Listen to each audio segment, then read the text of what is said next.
I'd like to give a brief roadmap. First, I will be addressing their contentions, and then I will go on to, if time permits, I will talk about why our contentions still stand. Okay, first I would like to say that when they said we hadn't refuted any of their contentions, we hadn't had a chance. This is actually our speech where we refute their contentions. First of all, they said that vaccines are beneficial to citizens of lower class. Well, this doesn't answer the resolution at all, because when they say, when this resolution is saying that state-mandated vaccines are justified, it means that whether states should force it upon the people. Well, this lower class thing, the lower class can also decide to get vaccines or not. They can take the welfare, but they should have the choice. It's not that they should be forced to do it, so this is irrelevant to the case.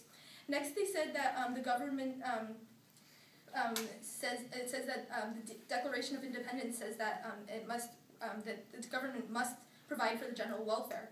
Well, I would like to say that the government also says that it is the liberty of people in the First Amendment to choose what happens, and this is actually the biggest violation of the body that it can go. It's someone sticking a needle into your arm and injecting fluids into your body. This should definitely be something that people choose to do, not something that is mandated upon them, because this is unfair if someone is mandating vaccines to go into your body.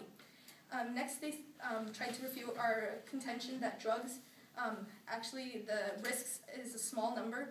I would like to tell them that 35.2 million people in 1 year got adverse side effects. I don't think that is a small number in my opinion. I would like to answer their herd immunity argument first. Herd immunity is false. The number of immunized children who get the diseases proves. When students contract disease, vaccine proponents are quick to blame the outbreaks on unvaccinated children. Yet the official data tells a different story.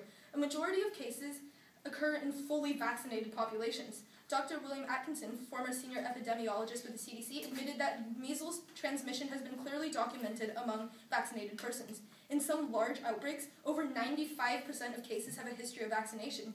In a recent outbreak of pertussis, 4 out of 5 people who contracted the disease were vaccinated against it. In a large outbreak of mumps in the United States, 92% of the cases were in people who were vaccinated against mumps. These outbreaks provide evidence that herd immunity may not apply to vaccinated populations. Vaccination and immunity are not synonymous. Next, I would like to say that our health and side effects contention still stands. Vaccines are dangerous, and public health records prove this. Vaccination is a serious medical intervention for healthy individuals against the disease that might occur. The decision whether to vaccinate has important, potentially life-threatening ramifications. While vaccines protect some, they unquestionably harm and cause death to others. Science on vaccine safety is inadequate. That means that the government cannot jump to mandations when the science of this research is not even adequate. Next, I would like to say that the mandate is not justified because of autonomy and human rights. The mandate is an infringement on our fundamental human rights. Mandatory vaccination represents a limitation on human rights. Any limitation of fundamental rights, such as the rights to liberty and security of a person, is serious, regardless of the supposed public good involved. It is your right, not the government's right, to decide whether to vaccinate yourself or your children. Only you, with your healthcare practitioner, can make the appropriate risk-benefit trade-off, and only you can be fully accountable for your choice, as with any other medical intervention. All medical interventions, including vaccination, require free and informed consent.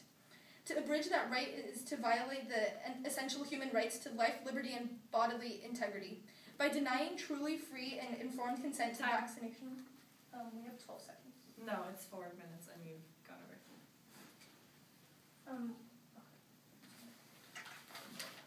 Do you mind if I have the first question? Go ahead.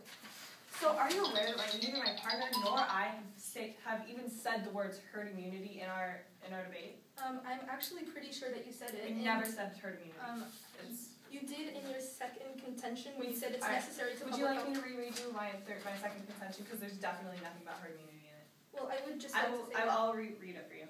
State-mandated administration of childhood vaccinations is necessary for the public health. According to the American Council on Science and Health, or do you want to stop the time for this, just so you can review it? Okay. Or you can give her the sheet so she can review.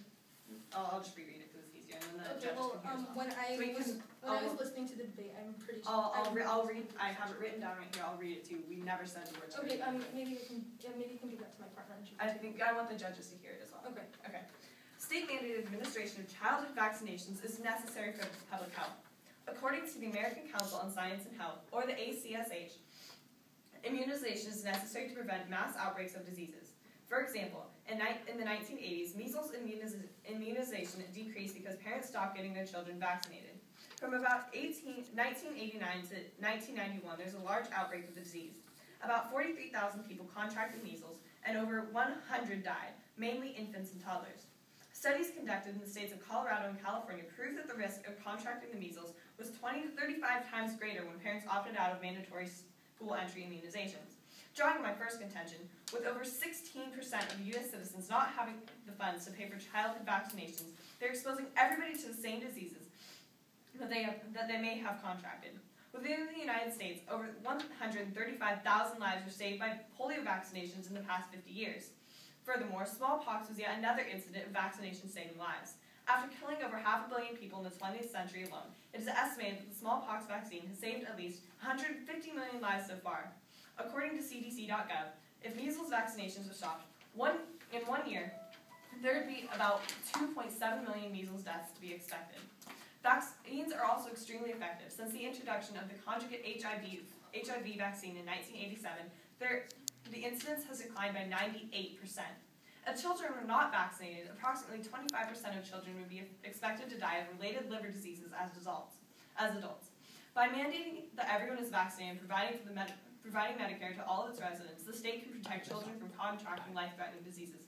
As you can see, there's nothing about herd immunity. Okay, I'm sorry, we might have made a mistake, but both my partner and I both listened to this, and we flowed herd immunity in part of it, so maybe, I don't know, we can just drop that one for now. Okay, do you mind if I have the first question? Go ahead. Where's your source for your evidence that 35.2% of people had adverse side effects? It's not 35.2, Oh, what was the it's 35.2 million, and I can have my partner find that. Okay, could you show it to my Hold partner? on. Why you just speak?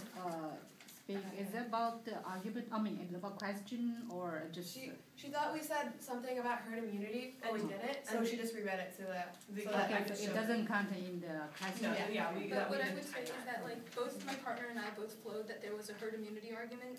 Maybe we can just drop that for this debate round. Okay.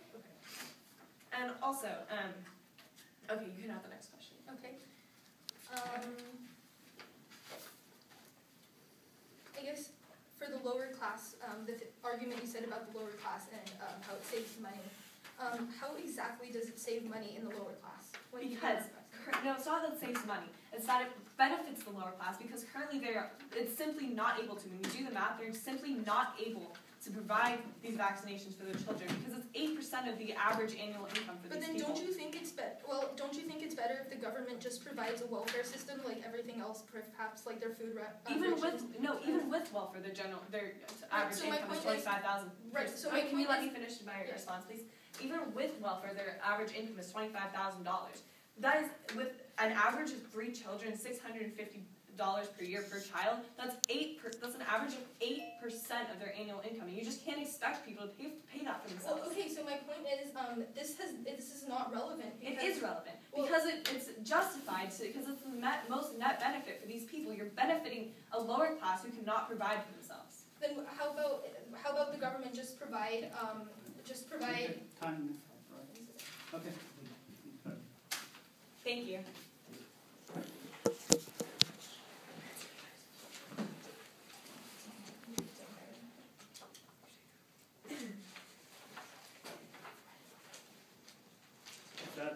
That's all we.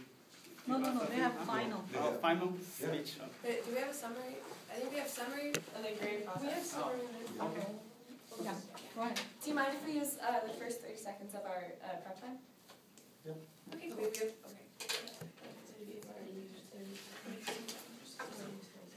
One minute. I think you have already used half a minute in your prep. Okay, yeah, we have a minute. Okay. Yeah.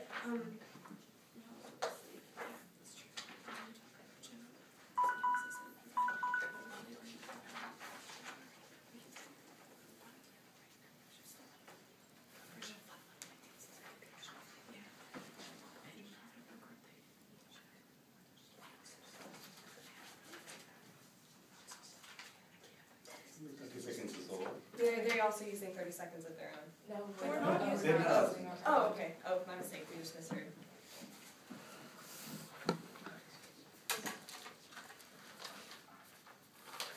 Judges ready? Opponents ready? Okay. Yeah, 2 minutes, right? Ready? Okay. I will begin by going over my opponent's contentions and saying how they do not stand, and then I will review our contentions and show how our opponents have failed to disprove them. Our opponent's first contention is that the vaccinations violate individual rights by forcing people to give up their right to choose. However, they have not taken into account the fact that in 20 states, as they stated themselves, people have the right to choose for personal reasons whether or not they would like to get vaccines, and people have the right to opt out of vaccination for religious and health reasons.